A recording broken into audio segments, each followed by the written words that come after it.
Good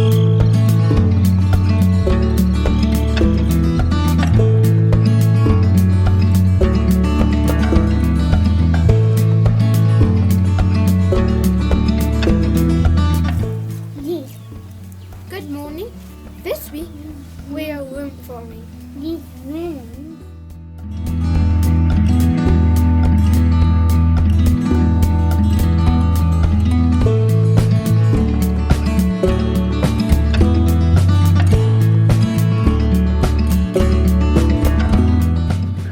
Good morning, welcome. This week, as I said, we're going to be looking at the worm farms, and what we've basically done, because we had the worm farms were already full, we had to work the sequence back to front. So first we empty it, and then right at the end, so stay till the end to see how we fill it up again, and how we sort of kickstart the process again.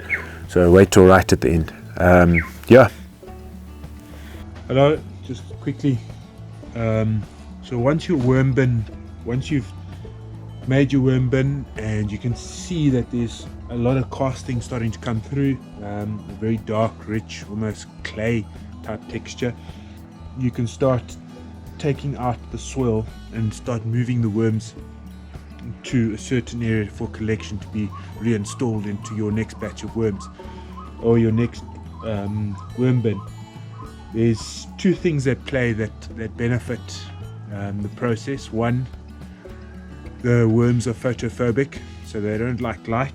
So just by exposing half the bin to light, you will first push the worms down, and then you'll move them across, and then you can start doing the same on the other side, and you'll start to concentrate the worms. You don't want just worms, you want some of the existing worm bin with all their castings.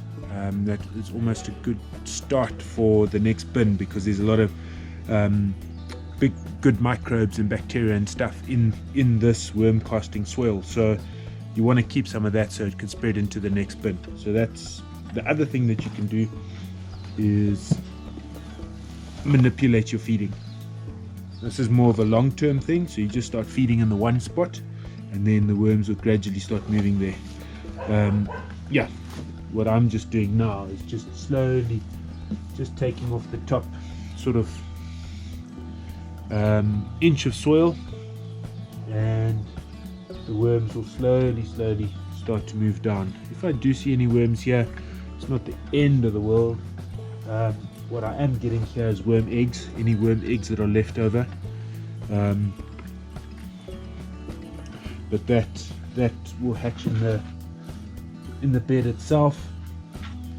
You see, there we go. I don't know if you're going to see that. Probably not. That's a worm egg. I'll just chuck that in here, and these will hatch in the beds. Okay.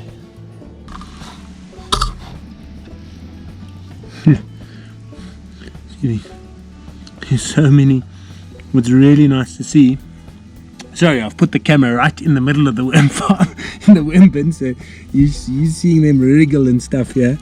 But it's really cool, because you're seeing a lot of different sizes.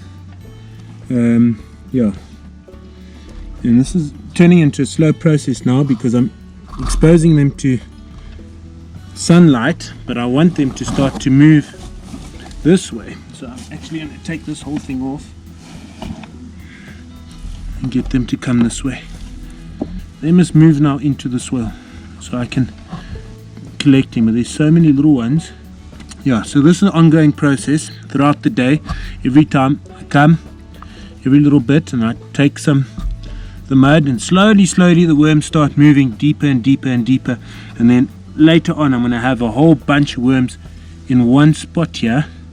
They don't like sunlight, so what I've been doing slowly in the day is taking the soil slowly off like that. See, there's no worms here, and just putting them in the bucket. Slowly we've been taking the worms, taking the soil out like this. There's a little bit of worms there. Okay, this is the amount of worms we want to leave in here.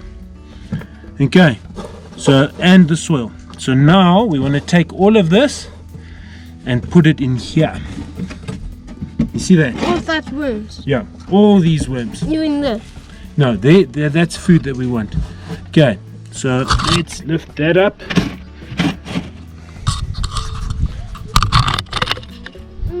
Come help me. There's going to be lots of worms here. Where? Look at this. Look at this. Hey? Look how many worms there are there. Can I get? Okay, get it.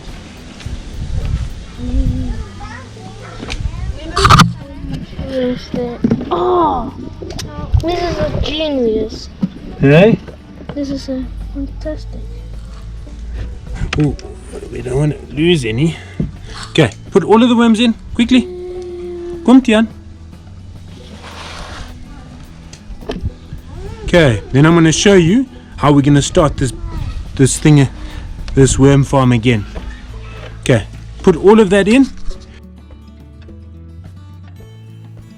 Okay, so I made a bit of a blunder, and somehow I switched off my sound. So this little bit, I'm going to just narrate it and sort of describe what I'm doing. So we're busy cleaning the bin here and cleaning it completely. But what's important to note is on the one side of the bin, there's a hole. And that hole is very, very important because it allows for excess liquids to drain out. And what I'm about to pick up now is a brick that I've wrapped in shade cloth. And that brick and the shade cloth prevents any liquids escaping, as well as preventing the worms to go out.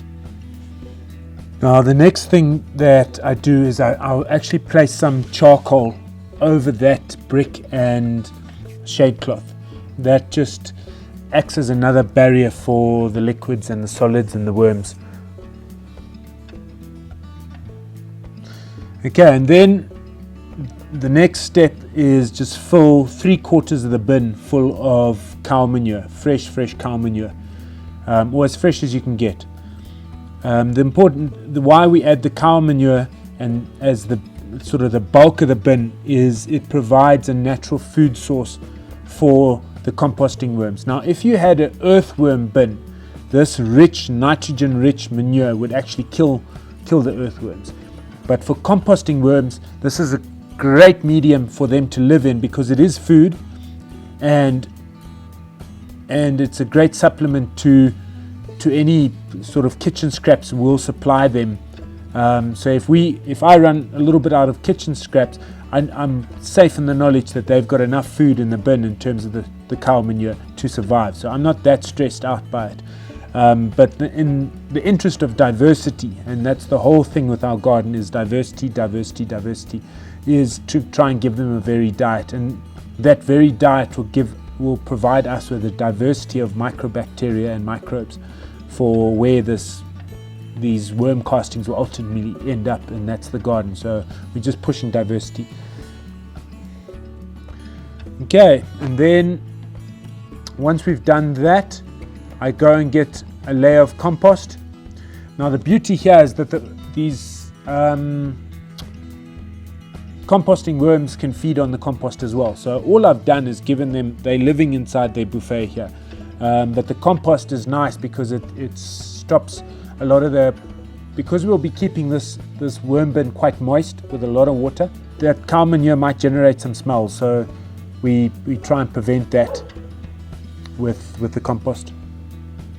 And then lastly, I add these composting worms and earthworms. The composting worms don't necessarily have teeth, and they like ostriches and geese and things. They use grit to grind down their food. So what I do is use some of that crushed eggshells that we used in the composting out. So it's another way of getting the calcium into the garden via something else, and that's important. What is Do you want to film? Okay, just hold it steady there. I'm going to put this in. Look at all those worms. Look at all that worms. Mom, watch out. Okay, so now we just want to spread this out. We're going to wet it now. Look at that. All that worms. Just look at this one. Okay, there we go. What we want to do now also is put in some food. Looks like cold worms. Be fine. There we go. Just spread it out. There's the mound. There's everything you wanted. Okay, let's put this back into position. Watch out. Just moved it so it would work nicely with the sun. There we go. Where's that bucket? Let's fill it full of water. Just look at this. Worms and food. Okay, watch out, I'm bringing the water. The water's coming!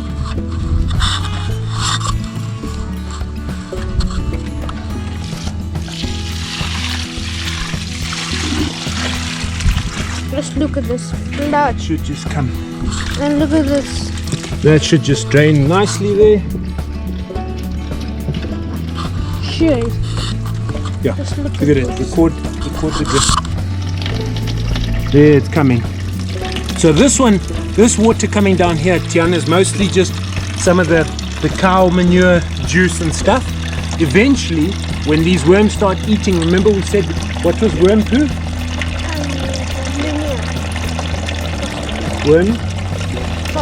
Worm castings.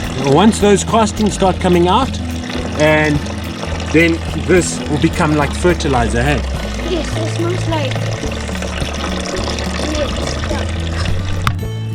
Okay, and then finally we just put on the worm blanket. We'll show you now how we're going to make a worm blanket. It's basically shade cloth with grass.